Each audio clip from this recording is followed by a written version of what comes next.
Olá, como vão vocês? Espero que bem. Antes de mais nada, eu peço desculpas pela semana passada, de não poder ter postado uma coronaula, né? E porque, efetivamente, eu estive extremamente ocupado na faculdade com outros afazeres administrativos, várias reuniões. Ainda ontem, tive duas reuniões muito longas enfim, me atrasei com essa nosso bate-papo semanal que prometo tentarei recompor, né, essa minha ausência na semana passada. Bom, a primeira coisa que eu gostaria de dizer nessa Coronaula 10, de português para o latim e o grego antigo, é recuperar um problema que surgiu na aula passada com relação àquelas novas opções de C, né, que eu apresentei. Né? Lembrando que há algum tempo atrás eu já tinha apresentado o C, o índice de indeterminação do sujeito, né? Aquele C que aparece com verbos intransitivos e verbos transitivos indiretos e determinam uma indeterminação de sujeito, né? Precisa-se de empregados. Diferente do ser apassivador, do vendem-se casas, né? Casas são vendidas, em que nós temos aí duas construções diferentes, entretanto que do ponto de vista do aspecto do efeito de sentido que ela produz, tanto o índice de determinação do sujeito quanto uh, uh, a partícula passivadora, eles apresentam um sentido, né? Uma carga de sentido que tem a ver, na verdade, com o ocultamento ou com o apagamento de um sujeito, né? De um agente, né? No caso, o sujeito agente ou o agente da passiva, quer dizer, aquele que realiza a ação, ele não transparece ou não é obrigatoriamente demonstrado ou aparece dentro do enunciado. Pois bem, na aula seguinte, né, nós vimos que havia mais algumas categorias de C. Basicamente, quatro categorias. Então vamos com muita calma. O C reflexivo, isto é, aquele que realiza a ação é a mesmo sobre quem recai a ação. Então, Narciso olhou-se no espelho. Então, o sujeito olha e quem ele olha é ele mesmo. Então, portanto, aí você tem o sujeito e o objeto como tendo o mesmo referente e, portanto, esse é o ser reflexivo típico, né? Narciso olhou-se no espelho. Perfeito. O que seria diferente, na verdade, se você tirasse o C, né? Porque você teria um sentido diverso. Narciso olhou o espelho, observou o espelho. Então, aí o espelho, na verdade, seria o objeto, né? Portanto, não Narciso. Perfeito. O primeiro C dos quatro. Eu acho que vocês estão tranquilos, não tem problema nenhum. O segundo é quando você tem um sujeito, ou um sujeito plural, ou um sujeito composto. E aí o C vai denotar uma reciprocidade, né? Quer dizer, os dois amam-se um ao outro. Então, esse ser indica uma reciprocidade. Ele é reflexo também, né? Porque é um ao outro, entretanto, são entre eles, né? Que são o sujeito. Então, são os mesmos elementos, né? Um ao outro. Então, esse daí você teria uma ideia de reciprocidade e ele só aparece com sujeito plural ou com sujeito composto, tá? Então, dois. Tirei isso de fora. O grande problema, me parece que é o terceiro tipo. O terceiro tipo de ser é um ser que não tem sentido reflexivo. Ele não tem sentido reflexivo. Ele é como se eu pudesse retirá-lo da frase. Eu dei os seguintes exemplos, né? Aquele que a gente chamou de medial, é a voz medial dinâmica. Por quê? Porque ela trata de si mesma, é uma ação que diz respeito ao próprio elemento. Então vejam só, eu posso dizer assim, afastei-me do fogo, né? Eu posso dizer simplesmente afastei o fogo. Na verdade, eu posso retirar e o sentido contido no enunciado é o mesmo. Eu só coloquei uma preposição aí por necessidade técnica. Poderia pensar uma outra imagem, uma outra frase que eu trabalhei na aula passada. A mãe deitou-se na cama. Veja, a mãe deitou na cama e deitou-se na cama, a mesma coisa. Ou seja, esse C pode ser retirado sem atrapalhar nada o sentido da frase. Então vocês têm aí o tal do C que funciona como para indicar uma voz medial, né? Que o Said ali propõe como um ato material ou movimento que o sujeito executa em sua própria pessoa, né? Ou seja, não tem é algo que eu me sentei na cadeira, ele se sentou na cadeira, ele sentou na cadeira, mesma coisa. Ele se sentou na cadeira, ele sentou na cadeira. Mesma coisa. Retiro o C e o sentido permanece absolutamente o mesmo, tá certo? Ou seja, a ação se realiza sem a menor diferença, tá? Então, essa é a tal da medial. E o terceiro C é aquele que vem fundido ao verbo. Existe uns 100 números de verbos que tem a sua conjugação com o C, né? Então, se eu falo arrepender-se, eu falo orgulhar-se, atrever-se, lembrar-se. Bom, para você descobrir todos, você tem de ir observar no dicionário, porque o dicionário vai apresentar esse tipo de verbo, e esse tipo de verbo é o chamado verbo pronominal.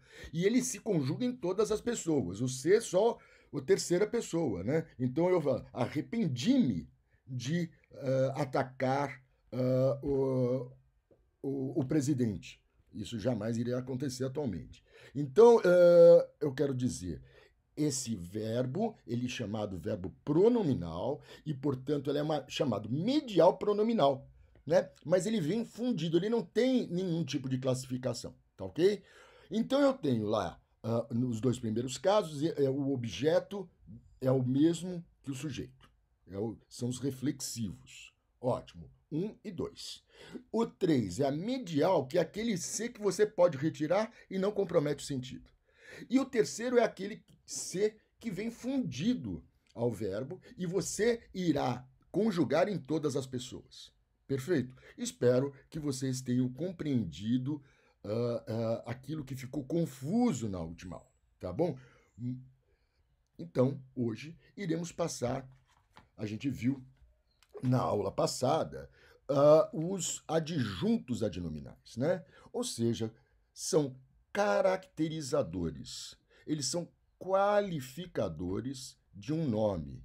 E eles podem aparecer tanto no sujeito quanto no predicado, ou seja, eles aparecem em qualquer lugar do enunciado.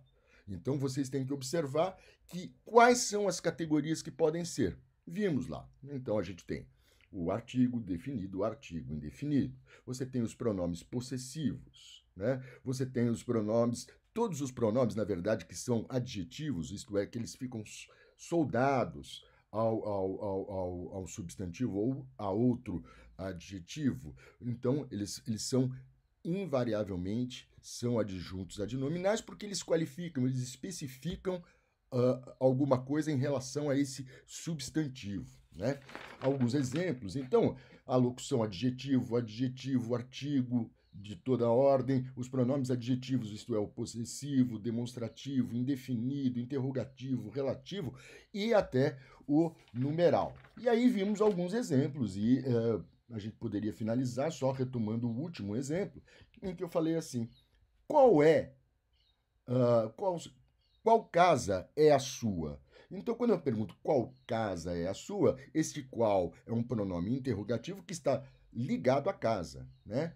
E a sua, que é um possessivo, está ligado a uma sua casa, tá certo? Então você tem aí uma elipse desse substantivo que determina qual é se essa casa é de sua posse. Então, nós temos aí qual casa é a sua, nós temos qual, uma adjunta de nominal, a, o artigo definido, sua, também um pronome, mas só que é um pronome possessivo. Ok. Resposta a esse enunciado. É aquela casa vermelha ali. Ou seja, é aquela casa, vocês têm aí um demonstrativo que está soldado na casa. E vermelha também soldado a esta casa que está elíptica. Então, tanto aquela quanto vermelha são dois adjuntos adnominais ligados ao substantivo casa que está elíptico. Pois bem, a característica fundamental, então, desse tipo de elemento, de termo associado ao nome, é você, então, lembrar que ele vem associado ao nome, ele pode vir acompanhado de preposição, ele pode ser daquelas categorias gramaticais que eu acabo de dizer, e mais importante de tudo, é você guardar que essas características são inerentes a esse substantivo, e, portanto, ele não depende, em hipótese alguma, da ação ou do estado indicado pelo verbo, tá certo? Isso é uma coisa fundamental. É entender que esse qualificador ele tem ele denota uma característica própria, inerente a esse substantivo. Então, aquela moça de cabelo loiro, quer dizer, esse loiro é típico dessa moça, né? Desse cabelo dessa moça. Então, você tem aí uma característica que é própria, né? Que é inerente ao substantivo.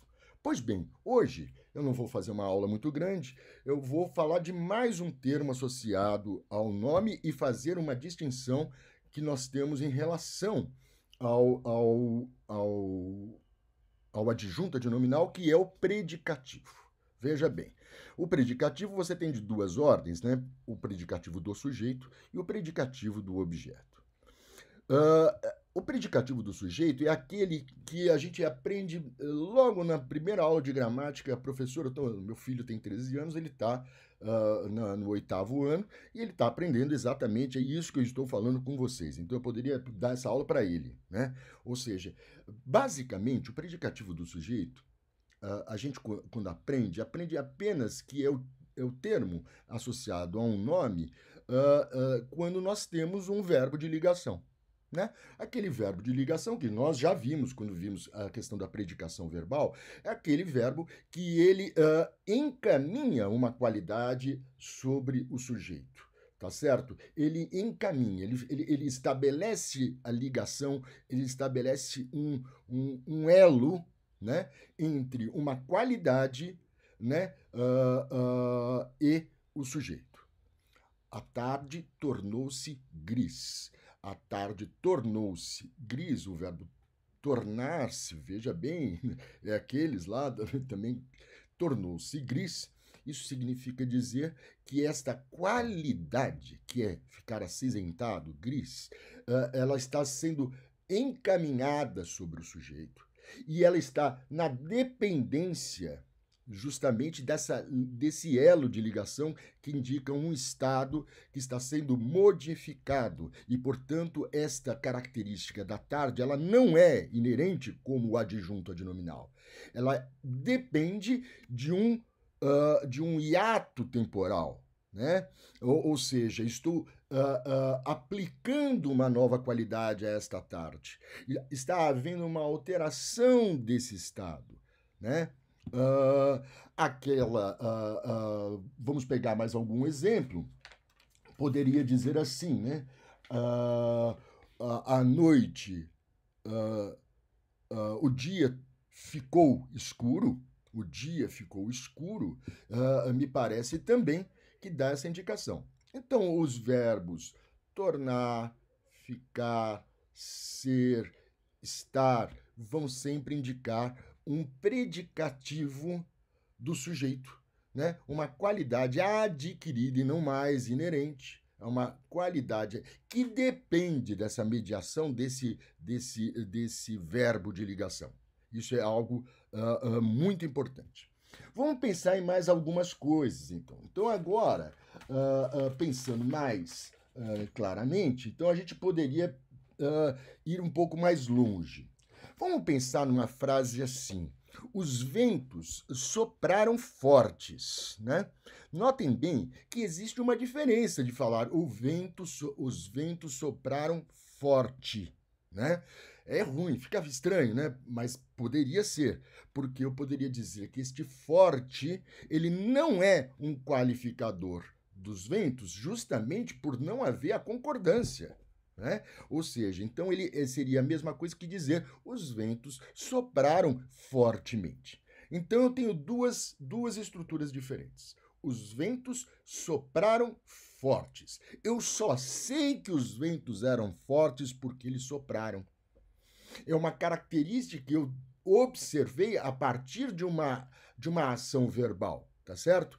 Então, depende a qualidade que eu observo em fortes, ela depende da ação dos ventos soprarem. Se eles tivessem soprado fracos, o efeito de sentido é exatamente o mesmo, ou seja, eu preciso esperar a ação se realizar para que eu consiga detectar qual é o sentido desse termo.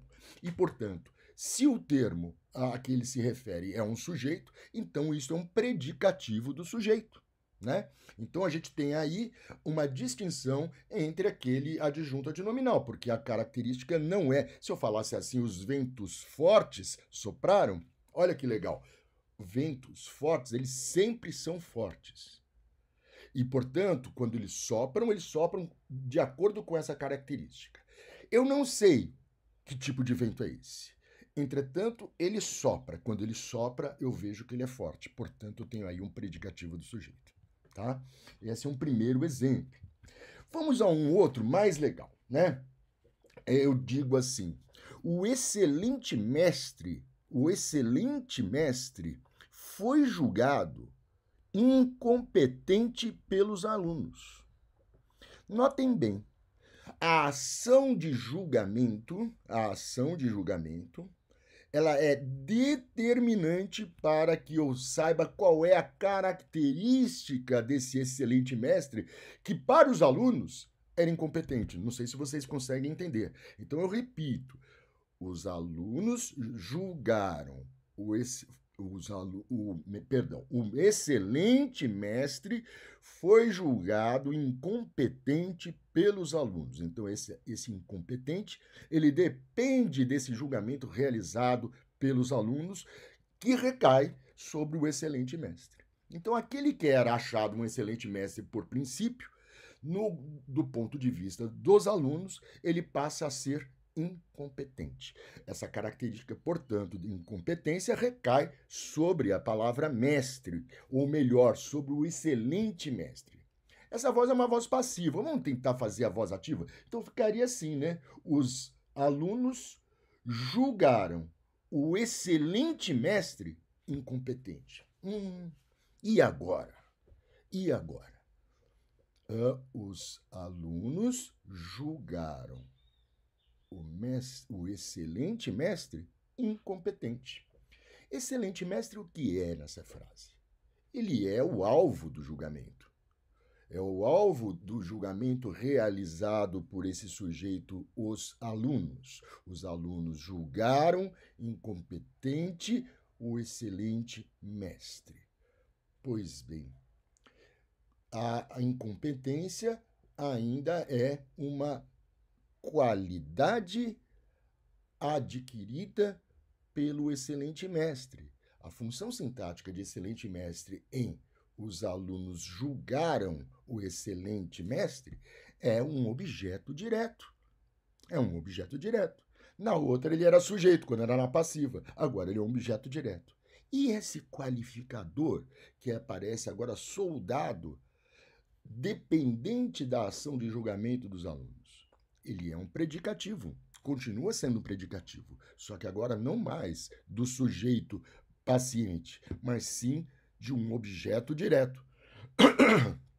De um objeto direto. Então, nós temos aí uma característica adquirida pelo objeto direto e, portanto, eu tenho um tal de predicativo do objeto, tá certo? Predicativo do objeto. Vamos ao terceiro exemplo. Os alunos assistiram às aulas com crase muito ansiosos hoje. Vejam só, os alunos assistiram às aulas ansiosos. Então, novamente, eu só consigo observar essa característica dos alunos porque eles assistiram à aula. Então, o fato de ter assistido às aulas determina a minha capacidade de observação do estado momentâneo desses alunos, dessa característica adquirida a partir da observação de uma determinada ação. Novamente, eu tenho, então, um predicativo do sujeito. Já tinha falado esse exemplo, a tarde ficou chuvosa, também é uma transformação de estado, e aí também um predicativo do sujeito. Vamos a mais um. Essa é interessante. Os alunos deixaram o mestre furioso. Bom, é uma ambiguidade. É uma ambiguidade. Por que uma ambiguidade? Porque o verbo deixar, ele tem duas possibilidades. Ele pode ser sinônimo de tornar. E se é sinônimo de tornar, então os alunos deixaram o mestre furioso, então esse mestre furioso, ele é um predicativo do objeto, né? Sem problema nenhum. Ele é um predicativo do objeto. Agora, podemos pensar o deixar com um sentido de abandonar, né? Os alunos abandonaram o mestre furioso. O mestre sempre foi furioso. Então, isso aí, nós encontramos aí um adjunto adnominal. É uma característica inerente. Então, se no sentido de abandonar é uma coisa. Agora, no sentido de fazer o mestre furioso, então ele está tornando aquele mestre furioso, tá? Ok, ele está modificando o estado desse mestre. Perfeito, perfeito. Vamos lá. Alguns outros exemplos para encerrar a nossa aulinha rápida de hoje, né? O professor bêbado deu aula hoje, né? Característica inerente do professor é ser bêbado. Seja de manhã, de tarde ou de noite, ele tem o seu estado contínuo de embriaguez. Então, o professor bêbado deu aula hoje, isso significa que esse bêbado é uma característica inerente e, portanto, é um adjunto adnominal, né? Característica típica desse professor, né? Irresponsável, que dá aulas sempre bêbado. Agora, o professor deu aula hoje bêbado. Ou seja, eu só consigo observar o estado do professor justamente pelo fato dele ter dado as aulas. E, portanto, isto é um predicativo do sujeito. Vamos pensar. As noites de inverno são frias. A característica é observável no inverno.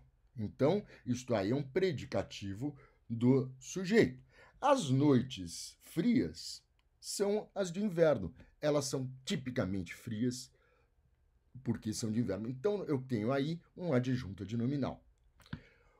Espero que hoje, ainda que tenha sido curtinha a nossa coronaula 10, vocês tenham saído satisfeitos com a explicação relativa ao C, né? Definitivamente, esse C que pode ser reflexivo ou medial dinâmico ou medial pronominal, são as duas, aquela grande problema. Então, nós temos, lembrando, 4 tipos: o reflexivo simples, o reflexivo recíproco, o medial dinâmico, que é aquele que você pode retirar, que o sentido permanece o mesmo, e aquele que vem soldado ao verbo. Então, nós temos aí esses 4. Espero que vocês tenham ficado felizes. Quero lembrar que no Moodle eu estou colocando o material. Esta aula de hoje e da semana passada, estou colocando no Moodle hoje e vou mandar, não sei, e vou mandar também pelo correio, pelo correio eletrônico. Eu fico meio cismado com o Moodle, mas então estou colocando essa nossa aulinha de hoje no Moodle e mandando para vocês também pelo e-mail. Espero que vocês continuem contribuindo com o feedback. É importante para mim. Outra coisa, então você pode dar o feedback lá no YouTube mesmo. Ou se quiser me mandar um e-mail, não tem problema. É importante que eu saiba se vocês estão aproveitando. Eu tenho muita ansiedade, eu estou neurótico com essa pandemia. Eu tô...